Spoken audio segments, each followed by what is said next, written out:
The film begins with Romy Mathis finishing an intimate moment with her husband Jacob. After he falls asleep, she settles in and watches an adult film, eventually pleasuring herself to climax. Romy is the CEO of Tensile Automation, a leading tech company in Manhattan, while Jacob works as a theater director. They share two daughters, Isabel and Nora, and Romy has a dedicated assistant, Esme. On her way to work one morning, she notices a dog running loose. Its owner, a young man named Samuel, manages to stop the dog just as it dashes toward Romy by pulling out a treat. Later, Romy meets with a group of new interns, among whom is Samuel. He takes an interest in her, engaging her in conversation, and she appears drawn to him. At a Christmas party attended by Esme and Romy's family, they spend time together. Samuel chooses Romy as his mentor. During a private meeting, he asks her personal questions, leading to an impulsive kiss from Romy, though she quickly regrets it. Undeterred, Samuel continues vying for her attention. He even orders her a glass of milk at a bar while she dines with colleagues. Eventually, he sends her an invitation to meet him at his hotel room. Romy arrives, but tries to tell Samuel that their involvement is inappropriate and could be seen as an abuse of power on her part.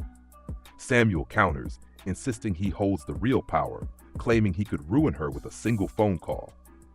Overcome by temptation, she submits to his demands, starting by kneeling before him.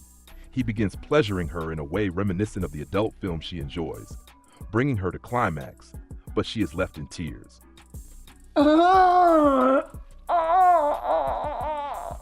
They continue their secret affair, exploring hidden desires, with Romy often taking on a submissive role to Samuel's dominance. At home, she becomes increasingly frustrated in her marriage, eventually confessing to Jacob that she has never experienced an orgasm with him. Meanwhile, she notices Isabel has started seeing a neighbor girl, but gives her approval. Samuel escalates their relationship by showing up at Romy's house, introducing himself to Jacob and the girls under the pretense of returning her work computer. Romy views this as a clear violation of boundaries and ends things with him. In response, Samuel reacts with anger, his outburst unsettling her to the point that she feels compelled to soothe him. Samuel corners Romy on a rooftop, threatening to cut her off and hinting that he could expose their affair to her superiors. Later, she tries to speak with him at his bartending job, but he coldly ignores her. Eventually, they meet in private again, reigniting their affair, with Samuel addressing her as baby girl. You're my baby girl. Their relationship becomes even more intense, with secret encounters at a nightclub. However, Samuel once again pushes boundaries when he accompanies Esme to Nora's birthday party. A tense conversation between Romy and Samuel about his involvement with Esme nearly exposes their affair. Eventually, Esme pieces everything together and subtly threatens to expose Romy unless she receives something in return. Overcome with guilt and stress, Romy finally confesses to Jacob, admitting not only to the affair, but also to long-standing sexual thoughts that have made her feel ashamed. Furious, Jacob lashes out, condemning her for endangering their marriage and failing to consider how it might impact their daughters. In his anger, he orders her to leave the house. Seeking solitude, Romy retreats to her country home, where she finds Samuel in the pool. They share one final encounter, but this time, Romy is resolute in ending things. When Jacob arrives and catches them together, he and Samuel engage in a brief scuffle. As Romy tries to de-escalate the situation, Jacob suddenly suffers a panic attack.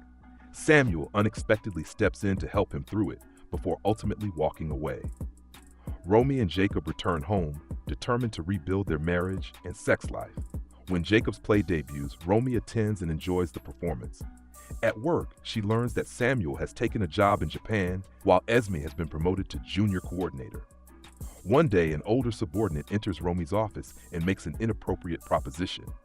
Now more self-assured and in control, Romy shuts him down, making it clear she's not intimidated before ordering him out. That night, Romy and Jacob engage in a sex act inspired by the adult film she enjoys. As they do, she briefly envisions Samuel, just before Jacob finally gives her an orgasm, leaving her with a satisfied smile. What do you think about Romy's journey? Do you believe she truly found happiness, or is there still something unresolved? Let me know in the comments. And don't forget to like and subscribe. See you next time.